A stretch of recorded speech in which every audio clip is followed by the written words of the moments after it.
Tonight, British politics has hit a breaking point. This isn't a normal policy disagreement. It is a fundamental clash about the future of the nation itself. Nigel Farage and Reform UK have officially proposed what they call Operation Restoring Justice, and it has sent shockwaves through Downing Street. The headline figure is bold: a plan targeting the removal of individuals currently in the UK illegally, with Farage citing numbers in the hundreds of thousands. But it's the method that caused the explosion. This isn't just paperwork. The proposal calls for a military-style logistical operation, deploying the Royal Navy to enforce strict channel monitoring and using specialized enforcement units to detain and remove those with no legal right to remain. Farage's argument is straightforward. The current catch-and-release system is broken beyond repair. He argues that a hardline approach could significantly reduce illegal channel crossings and destroy the business model of criminal gangs who profit from human trafficking.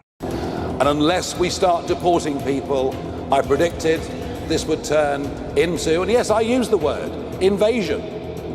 The Labour government's reaction was swift. Prime Minister Keir Starmer rejected the plan entirely, labeling it unworkable, expensive, and contrary to British values. Downing Street argues that mobilizing the military for border control is a dangerous overreach and that mass deportation on this scale faces serious legal barriers under existing international agreements. And this is where the real divide sits. On one side, a government that believes in processing asylum claims within an established legal framework. On the other, a growing movement arguing that the framework itself is the problem, and that staying within these rules costs taxpayers £8 million every single day in hotel accommodation and social services. That figure, confirmed by government data, is not disputed. Reform UK also pointed to rising violent crime in London machete attacks and gang-related violence, arguing that tougher enforcement against foreign national offenders would make streets safer.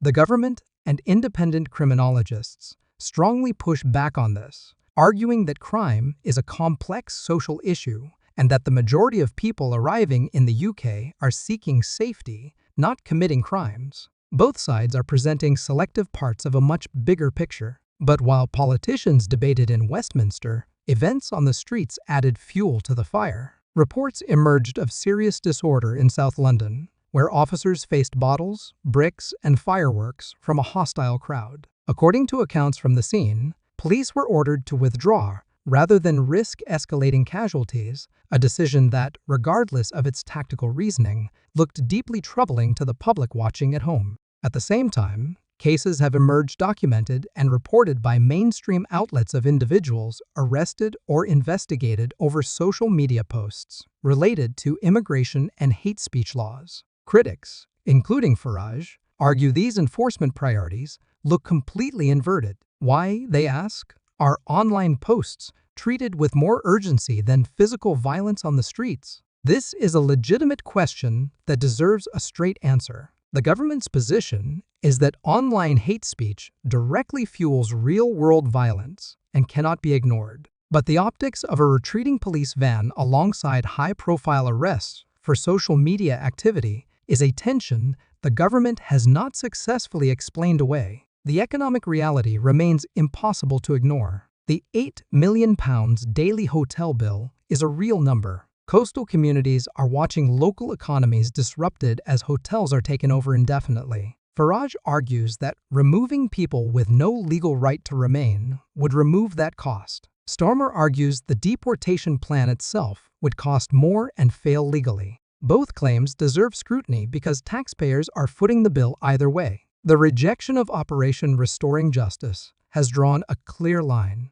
Millions of British people feel their legitimate concerns about borders, crime, and public order are being dismissed. That frustration is real, it is growing, and it will not disappear by being ignored. The debate isn't over, it's just getting started.